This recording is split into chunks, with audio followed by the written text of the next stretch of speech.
जय श्री कृष्णा। राधे राधे। आज की इस वीडियो में हम रसपान करेंगे मोक्षदा एकादशी के व्रत की पौराणिक कथा का व जानेंगे शुभ मुहूर्त, पारण समय, महत्व व पूजा विधि के बारे में। मोक्षदा एकादशी का व्रत भगवान विष्णु की पूजा के लिए बहुत खास माना जाता है। इस दिन व्रत करने से भगवान विष्णु की कृपा प्राप्त होने के साथ पितरों के लिए मोक्ष की प्राप्ति का रास्ता भी सुगम होता है। यह व्रत मार्गशीर्ष माह के शुक्ल पक्ष की एकादशी तिथि को होता है और इस दिन पितरों के नाम से उनकी प्रिय वस्तुओं का दान करने का भी खास महत्व शास्त्रों में बताया गया है। इसी दिन भगवान श्री कृष्ण ने अपने प्रिय सखा अर्जुन को गीता का उपदेश दिया था। इस कारण से मोक्षदा एकादशी के दिन गीता जयंती का पर्व भी मनाया जाता है। इस दिन भगवान विष्णु और मां लक्ष्मी की विधि विधान से पूजा की जाती है। आइए जानते हैं मोक्षदा एकादशी का महत्व, शुभ मुहूर्त, पूजा विधि व पौराणिक कथा के बारे में। मोक्षदा एकादशी कब है? मोक्षदा एकादशी का व्रत इस बार 11 दिसंबर को रखा जाएगा। पंचांग के अनुसार इस व्रत का आरंभ 11 दिसंबर को देर रात 3:42 पर होगा।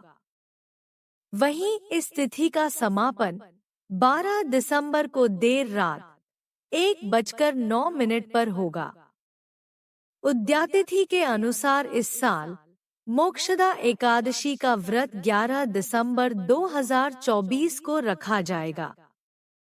इस व्रत को करने से सुख समृद्धि की प्राप्ति होती है और साथ ही पितरों को मुक्ति मिलती है। मोक्षदा एकादशी का महत्व। पौराणिक मान्यताओं में बताया गया है कि महाभारत के वक्त भगवान कृष्ण ने इसी दिन अर्जुन को गीता का उपदेश दिया था। इसलिए इस दिन को गीता जयंती के रूप में भी मनाया जाता है। इन उपदेशों में भगवान कृष्ण ने अर्जुन को जीवन के मूल सिद्धांत और धर्म का मार्ग दिखाया था। मान्यता है कि इस व्रत को करने से साधक को सारे पापों से मुक्ति मिलती है। साथ ही पितरों को मोक्ष दिलाने के लिए मोक्षदा एकादशी का व्रत रखना सबसे शुभ फलदायी माना जाता है। मोक्षदा एकादशी की पूजा विधि। मोक्षदा एकादशी के दिन सुबह जल्दी उठकर ब्रह्मा मुहूर्त में स्नान कर लें। स्वच्छ वस्त्र धारण करके मंदिर की साफ सफाई कर लें और मंदिर को गंगाजल से पवित्र कर लें। उसके बाद लकड़ी की चौकी लें और उस पर पीला कपड़ा बिछाकर भगवान विष्णु की प्रतिमा को स्थापित कर लें। आप चाहें तो भगवान कृष्ण की प्रतिमा भी स्थापित कर सकते हैं।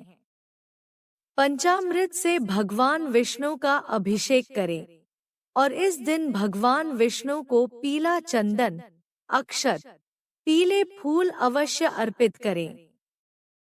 भगवान विष्णु की पूजा करें और मोक्षदा की व्रत कथा का पाठ करें। साथ ही विष्णु चालीसा का पाठ भी करें। सबसे आखिर में भगवान की आरती करके भोग लगाएं और प्रार्थना करें। अगले दिन सुबह व्रत का पारण करें और जरूरतमंद लोगों के बीच में दान पुण्य करें। मोक्षदा एकादशी व्रत कथा। गोकुल नाम के नगर में वैखानस नामक राजा राज्य करता था। उसके राज्य में चारों वेदों के ज्ञाता ब्राह्मण रहते थे। वह राजा अपनी प्रजा का पुत्रवत पालन करता था। एक बार रात्रि में राजा ने एक स्वप्न देखा कि उसके पिता नरक में हैं। उसे बड़ा आश्चर्य हुआ। प्रातः वह विद्वान ब्राह्मणों के पास गया और अपना स्वप्न सुनाया। राजा ने कहा, मैंने अपने पिता को नरक में कष्ट उठाते देखा है। उन्होंने मुझसे कहा कि हे पुत्र, मैं नरक में पड़ा हूँ, यहाँ से तुम मुझे मुक्त कराओ। जब से मैंने ये वचन सुने हैं, तब से मैं बहुत बेचैन हूँ। चित्त में बड़ी अशांति हो रही है। मुझे इस राज्य, धन, पुत्र, स्त्री, हाथी, घोड़े आदि में कुछ भी सुख प्रतीत नहीं हो रहा। क्या करूं? राजा ने कहा, हे ब्राह्मण देवताओं, इस दुख के कारण मेरा सारा शरीर जल रहा है। अब आप कृपा करके कोई तप, दान, व्रत आदि ऐसा उपाय बताइए जिससे मेरे पिता को मुक्ति मिल जाए। उस पुत्र का जीवन व्यर्थ है जो अपने माता पिता का उद्धार न कर सके। एक उत्तम पुत्र जो अपने माता पिता तथा पूर्वजों का उद्धार करता है, वह 1000 मूर्ख पुत्रों से अच्छा है। जैसे एक चंद्रमा सारे जगत में प्रकाश कर देता है, परंतु हजारों तारे नहीं कर सकते। ब्राह्मणों ने कहा, हे राजन, यहाँ पास ही भूत, भविष्य, वर्तमान के ज्ञाता पर्वत ऋषि का आश्रम है। आपकी समस्या का हल वे जरूर करेंगे। यह सुनकर राजा मुनि के आश्रम पर गया। उस आश्रम में अनेक शांत चित्त योगी और मुनि तपस्या कर रहे थे।